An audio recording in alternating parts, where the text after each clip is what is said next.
su sun san in an yi zaɓe dokar zaɓe ta gaskiya da yawansu ba za su koma ba.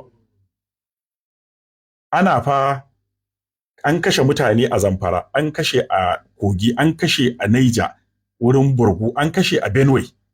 Amma wai a satin da aka kashe mutum fiye da 100 wurin 7, a satin ne wai aka je bikin kamun kifi a Argungu. Yanzu ka kaddara lokacin Jonathan ne wannan, dan Allah me za a ce? Wace tsima ce ba zai sha ba? Lokacin da aka tara mawaka a Kaduna ana kashe mutane a Gyalle su Zaria, ka kaddara Jonathan ne wannan. Wani zagi ne ba za a mushi ba? Amma yanzu ana wannan, su sun je suna munnan su, suna shagalin kamun kifi, shi ya dame su. To sun ga dai abin da aka yi ma shugaban APC na jihar Ondo.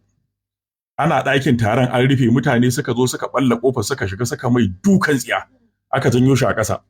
To wallahi in dai ba ku kiyayi wannan zalunci da kama karya ba, wallahi abin da zai biyo muku baya sai ya fi abin da kuke tsammani. Ko mutane kada su manta, Allah amana ya kira wannan, ya kuma ce a bada amana ne akan hannun wanda zai rike. Inna Allaha ko haƙiƙa Allah ya murkum an tu'addul amanati ila, ku bada amana ga wanda za su rike. To waɗannan 'yan majalisu da sanatoci waɗanda suka aminta da wannan doka sun nuna maciya amana ne, ba za su iya rike amana da za a ba su a gaba ba, tunda ba su rike ta yanzu ba. A fili an yi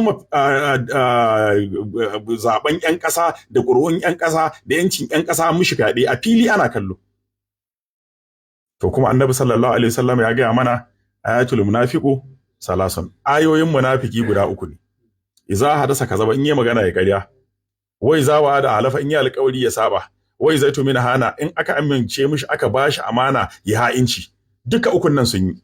Dan a lokacin da suke son kafa gwamnati sun ce za su gyara dokokin zaɓe, za su yi kaza, za su yi kaza, ba wanda suka yi. To mutane su dage, ana wata Ramadana ne, ka a tsaya wasa.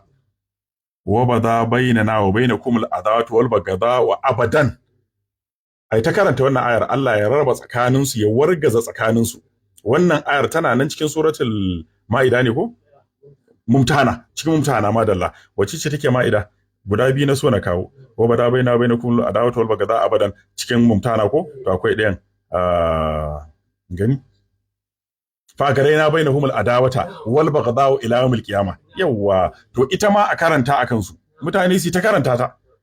Allah ya wargaza duk wannan taron nasu. Allah ya bullo musu ta bayan fage ta inda ba sa tsammani, yanda mu suka yi mana kama karya, to Allah madaukakin sarki shi kuma sai ya bullo musu ta inda ba sa tsammani. Wannan ayar tana nan ina ganin cikin suratul Ma'ida ne. Aya ko ta 14 ne? Yawa, fa garaina bainahumul adawata wal baghdha ila yawmil qiyamah. Fa garaina bainahumul adawata wal baghdha ila yawmil qiyamah. Ko 50 ne ko 100 mutun ya karanta.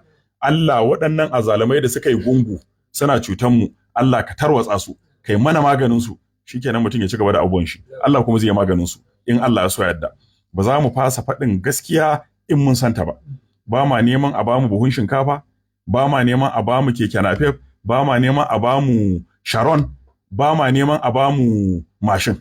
Ba abin da muke nema. Saboda haka duk inda muka gaskiya sai mun faɗa. Wannan abu da aka yi na zalunci akan zaɓe, zalunci ne kuma Allah zai maganin haka. Yawwa, daga mutumin Somaliya Yakubu da suke ta ziga shi, ka san haka suke ce ma 'yan Rufai, sun gama ziga shi murucin kan dutse, yanzu ya zama kumurcin kan dutse.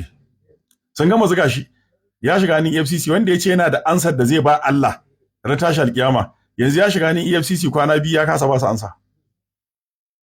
Wanda fa yake da ansar da zai ba Allah ran tashi alkiyama, haka fa yace annaba fa suna tsoron ranar, shi yana da ansa amma. Allah ya sauke. Allah ya datar da mu. Abinda muka yi da a karatu mu Allah ya ba mu ladan shi. Abinda muka kuskure Allah ya yafe mana. Inna Allaha malaikatahu yusalluna ala nabiyyi ayyuhalladhina amanu sallu alaihi wa sallimu taslima.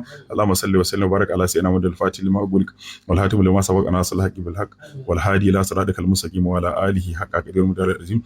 Subhana rabbika rabbil izzati amma yasifun wa salamun alal mursalin walhamdulillahi rabbil alamin. Allahumma jibda ana. Alhamdulillah. Amin.